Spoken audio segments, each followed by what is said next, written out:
ಏನದು? ನಾಳೆ ನನ್ ಬರ್ತ್ಡೇ ರೀ, ಅದಕ್ಕೆ ನಮ್ಮ ಅಣ್ಣ ಸೀರೆ.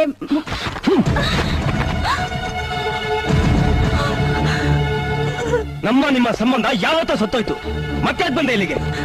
ಇಲ್ಲ ಆಕಾಶ್, ಸತ್ತಿರೋದು ಮಾತಿನ ಸಂಬಂಧ ಅಷ್ಟೇ, ಮನಸ್ಸಿನ ಸಂಬಂಧ ಅಲ್ಲಪ್ಪ.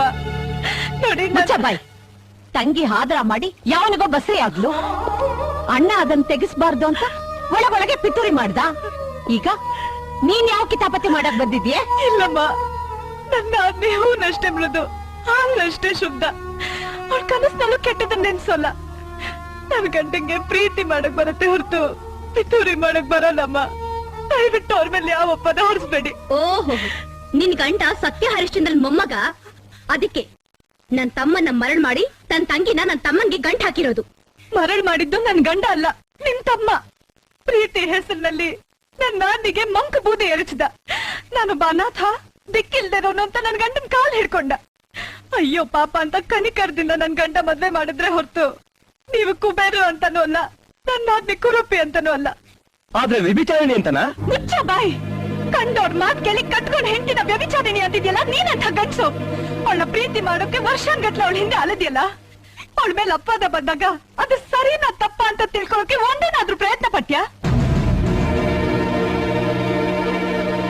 ನಾನು ಅನಾಥ, ನನಗ್ ಯಾರು ಇಲ್ಲ, ಎಲ್ರೂ ಸತ್ ಹೋಗಿದ್ದಾರೆ ಅಂತ ಸುಳ್ಳು ಹೇಳಿ ಮದ್ವೆ ಆದ್ಯಲ್ಲ. ಈ ಸತ್ತಿರೋರ್ ಮಾತಿನ ಮೇಲಿರೋ ನಂಬಿಕೆ ಬದುಕಿರೋ ಈ ಹೆಂಡತಿ ಮಾತಿನ ಮೇಲೆ ಯಾಕಿಲ್ಲ? ನಿಂದು ನಿಜವಾದ ಪ್ರೀತಿನೇ ಆಗಿದ್ರೆ ಅವಳು ತಪ್ಪು ಮಾಡಿದ್ರು ಕೂಡ ಅವಳ ಕ್ಷಮಿಸಿ ಬುದ್ಧಿ ಹೇಳ್ತಿದ್ದೆ. ಈ ರೀತಿ ಕಟ್ಕಂತರ ಹಿಂಸೆ ಕೊಡ್ತಾ ಇರ್ಲಿಲ್ಲ.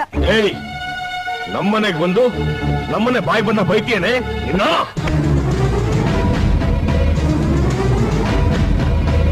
ಮಾವನ ಮನೆ ಎಂಜಲ್ ತಿನ್ಕೊಂಡ್ ಬಿದ್ದಿರೋ ನಾಯಿ ನೀನು.